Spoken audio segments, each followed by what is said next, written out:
Bonjour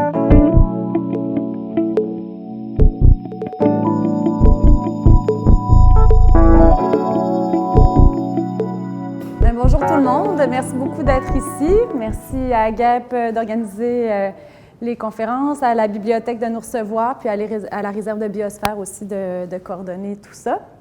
Donc, comme inscrit sur la programmation, je vais vous présenter la présentation qui s'appelle « Les plastiques du fleuve à votre assiette ».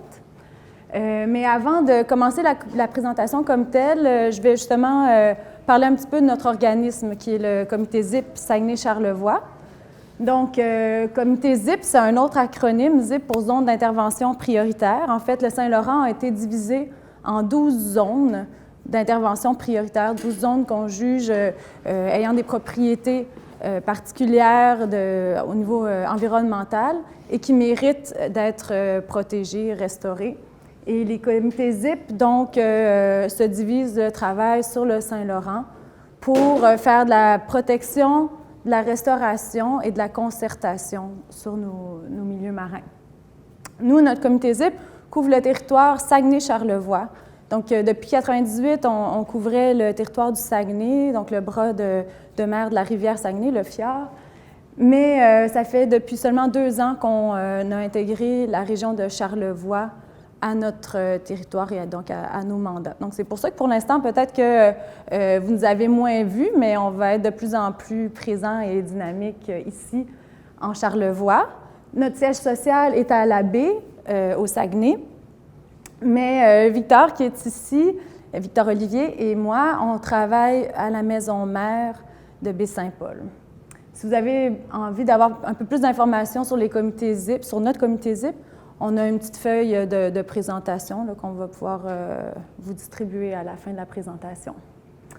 Donc, aussi, les comités ZIP sont tous chapeautés par l'organisme Stratégie Saint-Laurent, qui est aussi un groupe de concertation, mais à l'échelle du Québec.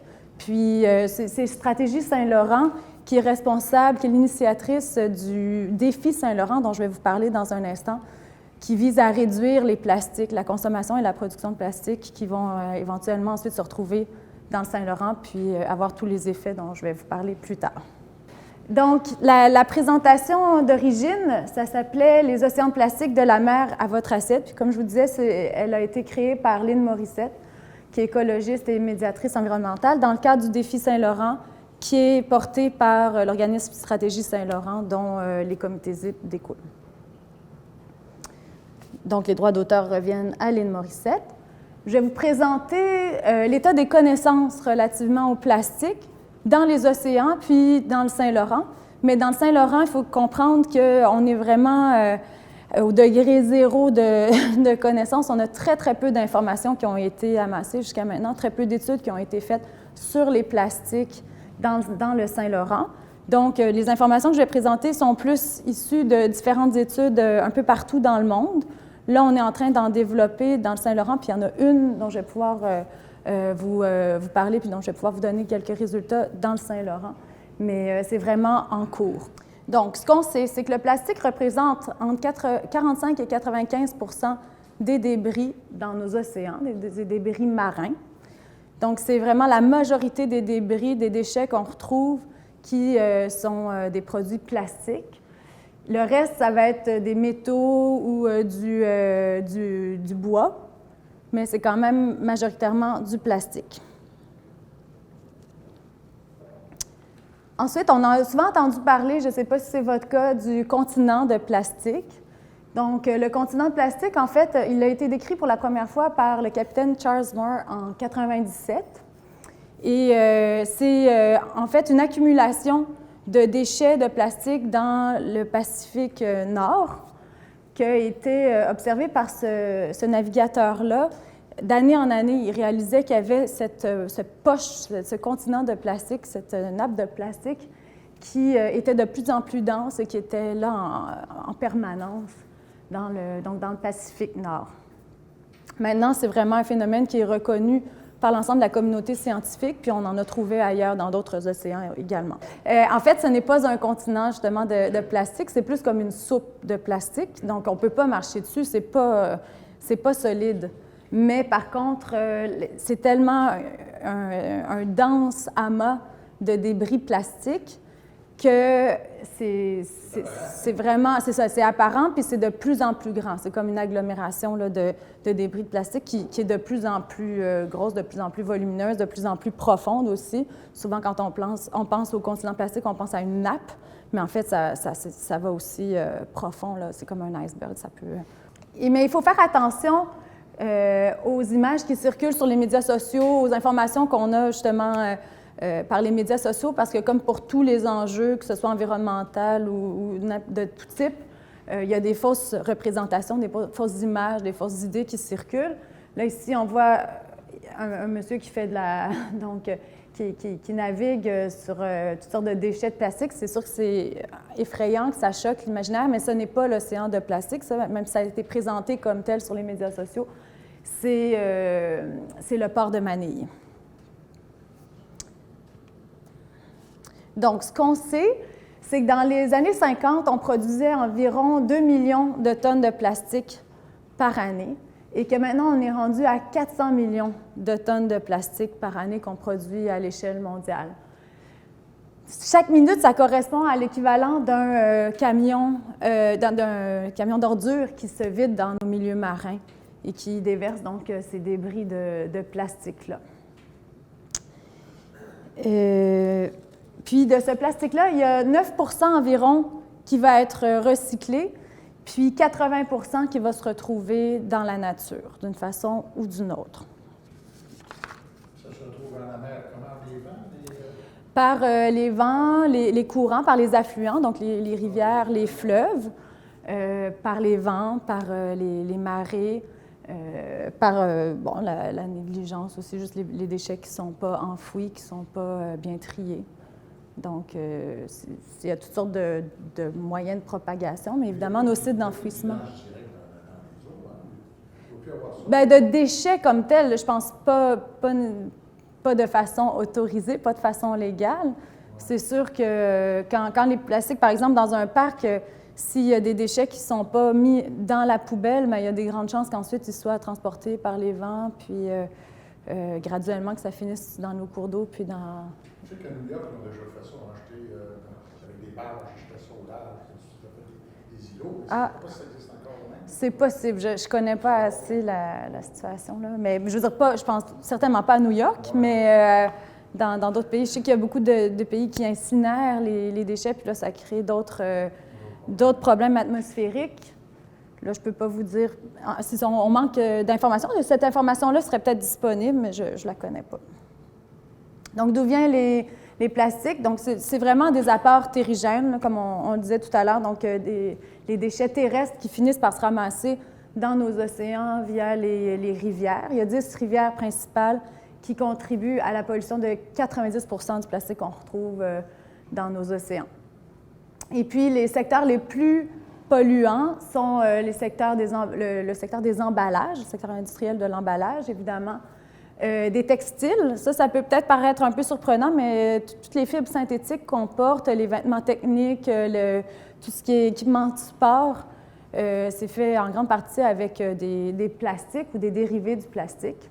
Donc, ça contribue quand même à 14 % de la pollution plastique de nos milieux marins. Et puis, les autres produits de consommation. Ici, on voit les 5 gyres, là, on parlait tout à l'heure des courants qui font en sorte que les déchets plastiques se concentrent dans des poches, des continents ou des océans de plastique. Là, il y a toutes sortes d'expressions, des îles de plastique. Donc, il y en a 5 ici, des gyres principales. La gyre du Pacifique Nord, du Pacifique Sud, de l'Atlantique Nord, de l'Atlantique Sud et puis de l'océan Indien. Au nord de l'hémisphère, les courants tournent principalement dans le sens des aiguilles d'une montre, alors que c'est à l'inverse au sud de l'équateur.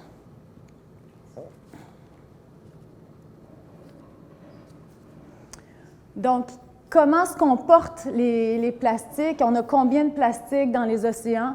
On ne sait pas encore où finissent 95 % des plastiques qu'on retrouve dans les océans. On sait qu'on peut évaluer, on peut faire des estimations de la quantité totale de plastique, mais il y a 95 % qu'on n'a pas analysé, qu'on ne connaît pas.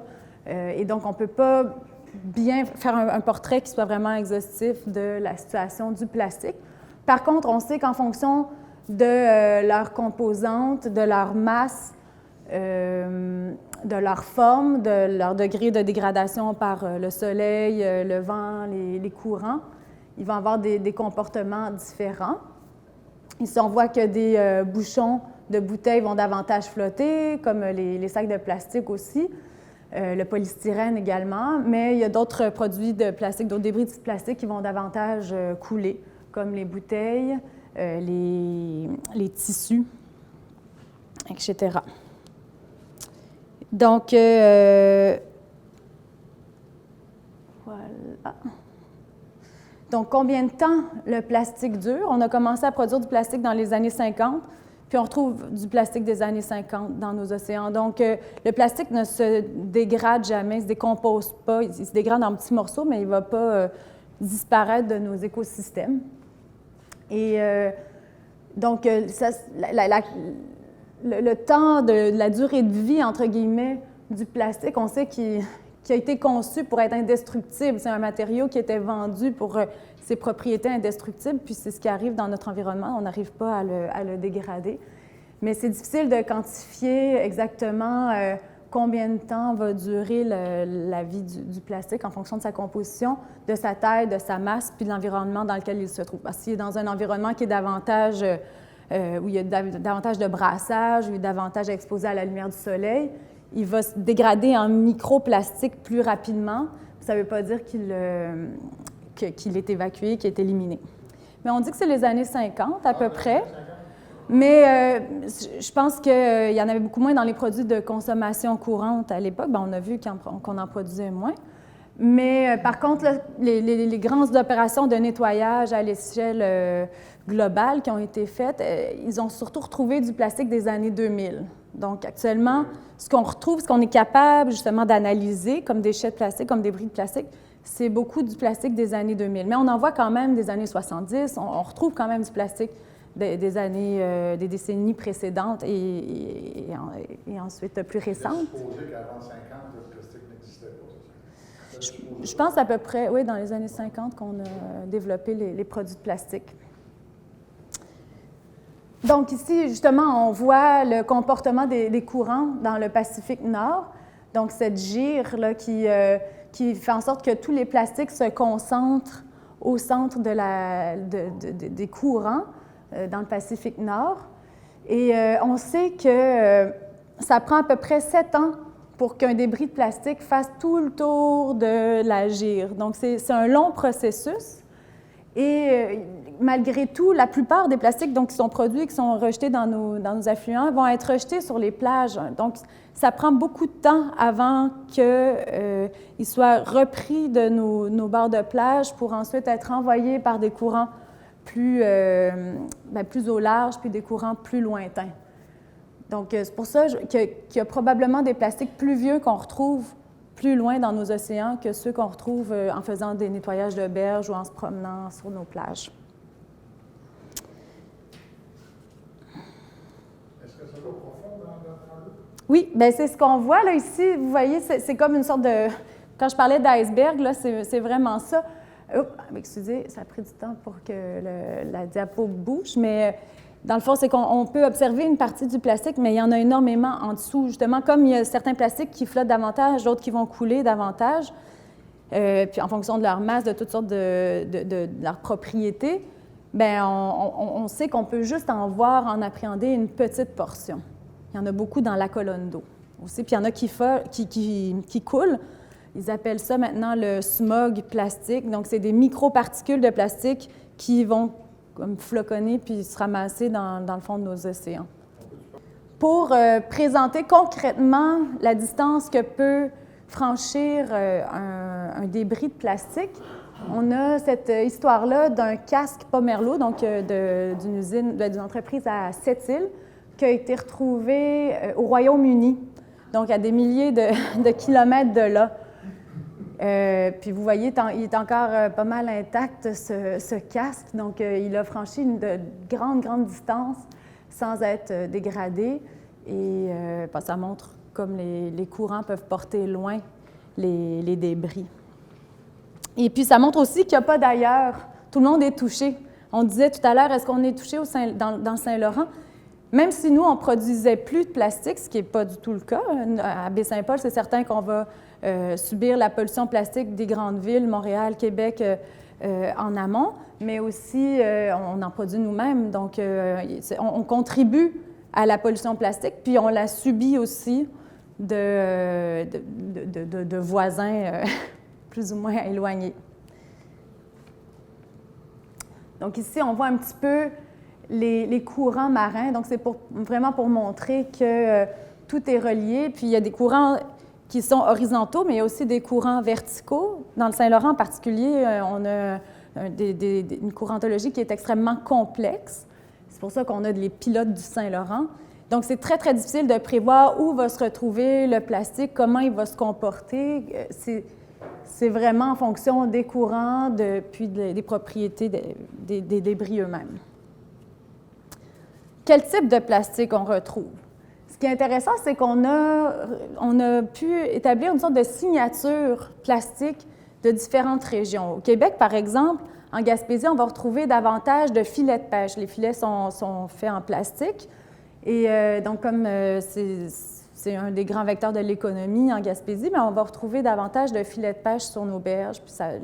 Puis les produits des ramassages des berges vont être surtout des filets de plastique. Alors que dans le Bas-Saint-Laurent, bien, il y a de la chasse, on va retrouver des cartouches de balles, et puis on va retrouver aussi des tampons. Bon, ça, on ne sait pas trop pourquoi, là, mais en tout cas, on retrouve toutes sortes de choses, puis il y a comme une signature plastique qu'on peut attribuer aux différentes régions, aux différents nettoyages de plastique qui sont faits un peu partout sur la planète.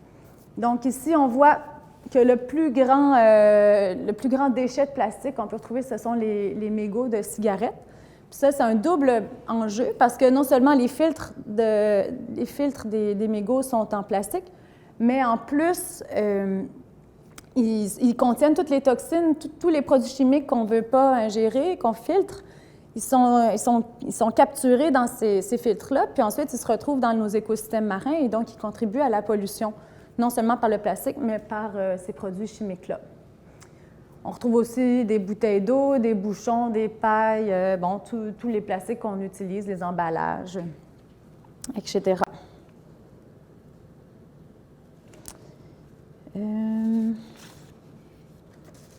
Donc, les impacts. C'est sûr que c'est un peu accablant comme portrait de la situation. Et puis, les impacts, ça a sur nos écosystèmes, la faune, c'est encore, et même éventuellement sur notre propre santé, c'est aussi très préoccupant. Donc, en image ici, on voit, on voit un phoque qui a été pris dans des filets de pêche, un jeune garçon sur une plage qui est complètement pollué par les plastiques. On voit une tortue qui est empêtrée dans des sacs de plastique et des filets, des fanons de baleines qui ont retenu aussi des déchets de plastique, toutes sortes de débris. Donc, il y a vraiment toutes sortes de façons dont la faune peut être affectée par les plastiques, que ce soit par l'ingestion de morceaux de plastique, de microplastiques, ou par les empêtrements, comme ça. Ce qui est intéressant aussi, c'est qu'il y a une forme de perte d'habitat qui est engendrée par la pollution plastique, comme on pense par exemple au phytoplancton qui fait sa photosynthèse, qui est essentielle à toute la production primaire, à notre oxygénation collective, puis à la nourriture de toute la chaîne alimentaire marine. Mais le phytoplancton, s'il y a des nappes de plastique à la surface des océans, ça va bloquer l'accès à la lumière de ce phytoplancton-là, et donc il ne pourra pas jouer son rôle essentiel à la chaîne alimentaire et à la production d'oxygène. Donc, on parlait des empêtrements. Ici, on voit bien à quoi ça peut ressembler dans nos milieux marins.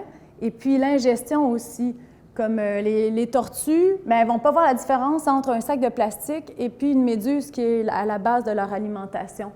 Donc, on a retrouvé dans 95% des contenus stomacaux qui ont été faits, des analyses de contenus stomacaux qui ont été faites, on a retrouvé pour les tortues des traces de plastique. Donc, c'est vraiment une erreur courante, c'est vraiment un problème récurrent de l'ingestion de plastique par les tortues. C'est le cas aussi d'autres animaux marins. Puis, le problème du plastique dans nos estomacs, dans les estomacs des espèces marines, c'est que comme il ne se dégrade pas, ça prend du volume, ça prend de l'espace. Et donc, il y a moins d'espace ensuite pour pouvoir absorber de la nourriture qui soit plus nutritive, qui permette de donner plus de nutriments essentiels aux animaux. Donc, ça les affaiblit. Ça les affaiblit aussi en leur donnant une sensation de satiété. Leur estomac peut être rempli en grande partie par du plastique, donc ils ne sentent pas la faim. Et donc, ça les affaiblit. Éventuellement, ça peut les faire mourir. Donc, maintenant, il y a un type de plastique qui est encore plus pernicieux que les déchets de plastique qu'on voit. Ce sont les microplastiques. Donc, ce sont des plastiques de moins de 5 mm en termes de taille, qui sont produits soit intentionnellement, comme pendant une période, mais même encore, je pense qu'on en produit, on faisait des microbilles de plastique pour mettre dans les produits cosmétiques ou dans la pâte dentifrice, dans différents produits. On utilisait des microbilles de plastique, puis on en produisait intentionnellement pour les cosmétiques.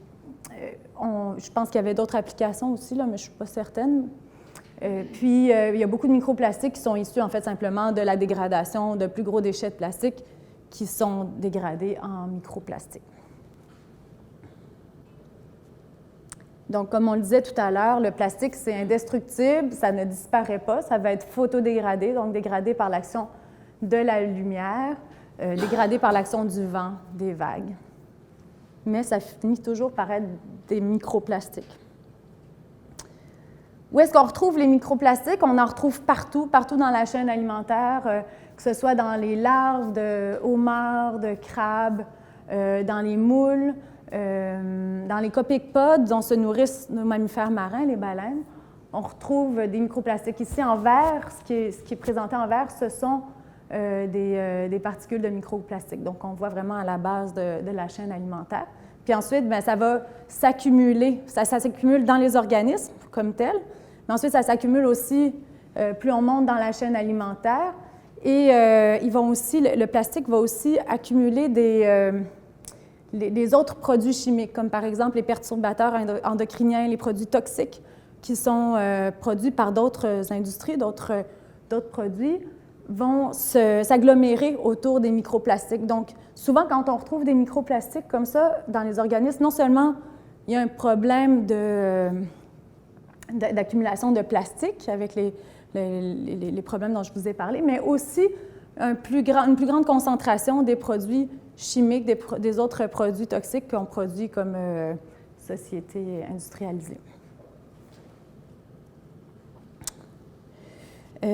Ici, bien, on voit que dans le Saint-Laurent, donc c'est l'étude dont je vous parlais, là, une des principales études dont on a eu les résultats sur le Saint-Laurent maintenant, qui a fait de l'échantillonnage en amont de Québec, de l'île d'Orléans, et qui a pu récolter dans les sédiments des microplastiques partout. Donc, on sait qu'il y en a partout en amont de l'île d'Orléans, mais on sait qu'il y en a aussi en aval. Ce n'est pas quelque chose qui s'arrête à cet endroit-là, c'est juste que l'échantillonnage n'a pas été fait plus loin. Mais donc, on retrouve des microplastiques partout dans les sédiments, mais on en retrouve aussi dans les gouttes d'eau, donc les gouttes de pluie, dans la neige. Oui, parce qu'après, ça peut aussi être charrié dans l'atmosphère. C'est tellement petit, les microplastiques, que ça peut circuler, c'est ça. Oui. Et bien évidemment, ça se retrouve dans nos assiettes, là, sans surprise. Donc, dans les poissons, dans les oiseaux marins, les mammifères marins, les huîtres, les organismes filtreurs, les moules.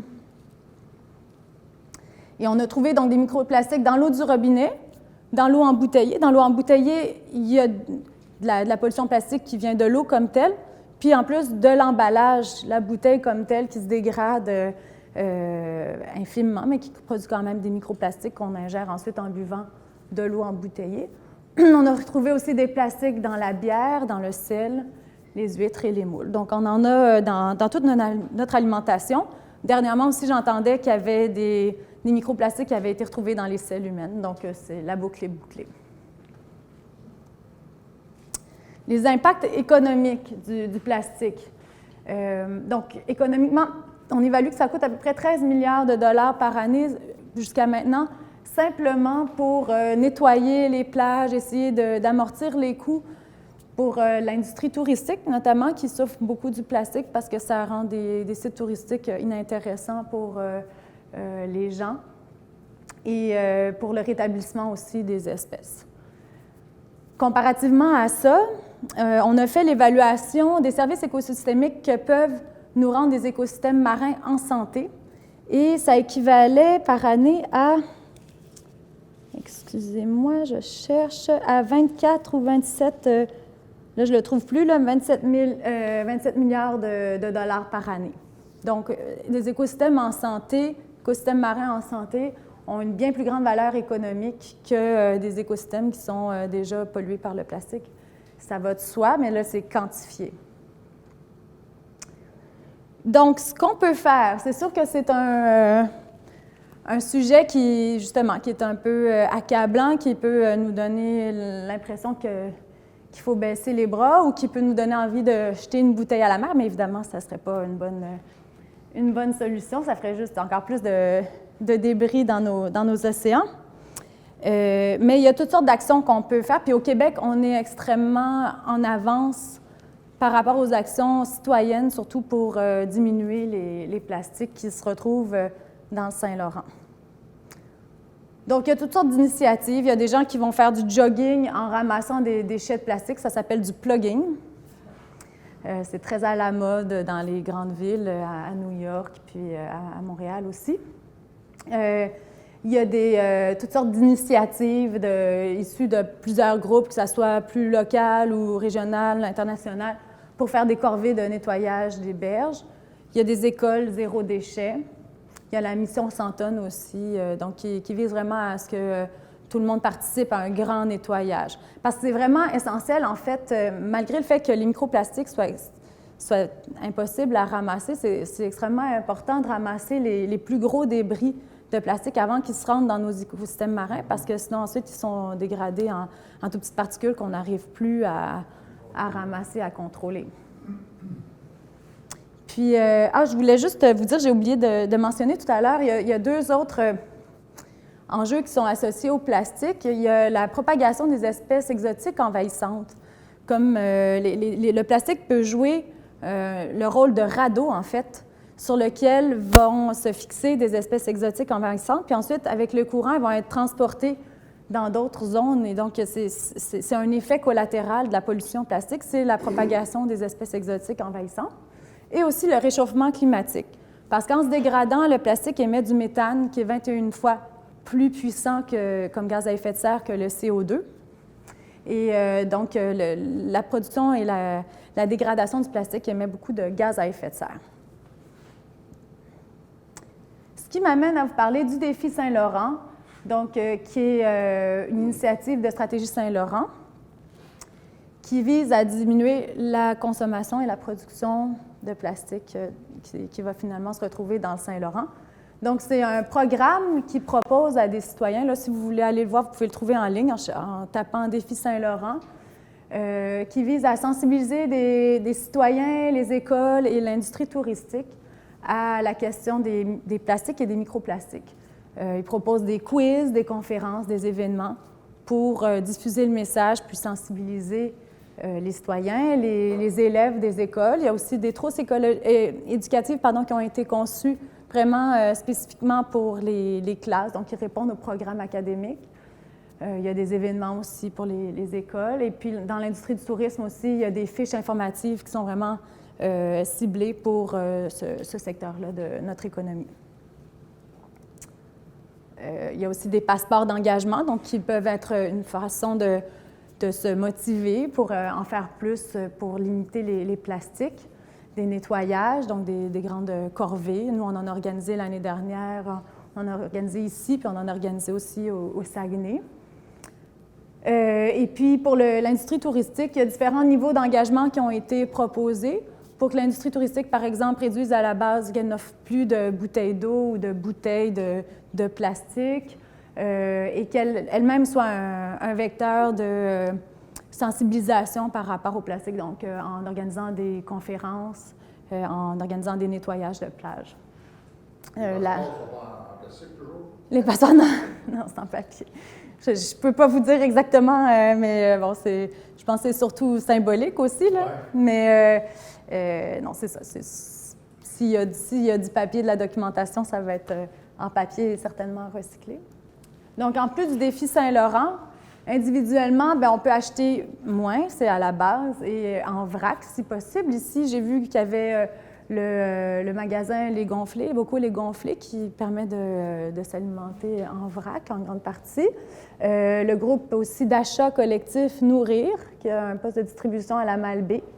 En favorisant aussi le contact direct avec nos agriculteurs et producteurs locaux, on évite les déchets plastiques.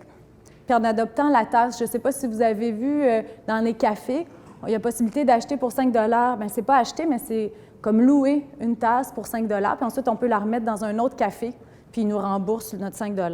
Donc, c'est très pratique. Ça permet de pouvoir prendre des cafés ou des boissons pour emporter, mais sans avoir le contenant qui ensuite se retrouve dans nos déchets.